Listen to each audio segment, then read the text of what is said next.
Tirupati, Kadapa bus ప్రమాదంపై మంత్రి దిగ్భ్రాంతి. Tirupati, Kadapa super luxury bus ప్రమాద ఘటనపై రవాణా శాఖ మంత్రి మండిపల్లి రాంప్రసాద్ రెడ్డి తీవ్ర దిగ్భ్రాంతి వ్యక్తం చేశారు. ప్రమాదంలో మృతి చెందిన చిన్నారి పునీత్ సాయి, విద్యార్థిని యస్విత కుటుంబాలకు ప్రగాఢ సానుభూతి తెలియజేస్తూ మృతుల కుటుంబ సభ్యులకు సంతాపం ప్రకటించారు. రాజంపేట ప్రభుత్వ ఆసుపత్రిలో చికిత్స పొందుతున్న క్షతగాత్రుల ఆరోగ్య పరిస్థితిపై అధికారులను అడిగి తెలుసుకున్న మంత్రి వారికి అత్యుత్తమ వైద్య సేవలు అందించాలని ఆదేశించారు.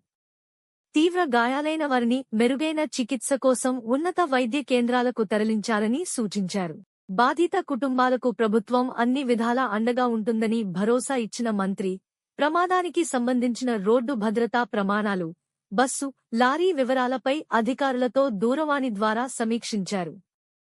భవిష్యత్తులో ఇలాంటి ఘటనలు పునరావృతం కాకుండా తగిన చర్యలు చేపట్టాలని సూచిస్తూ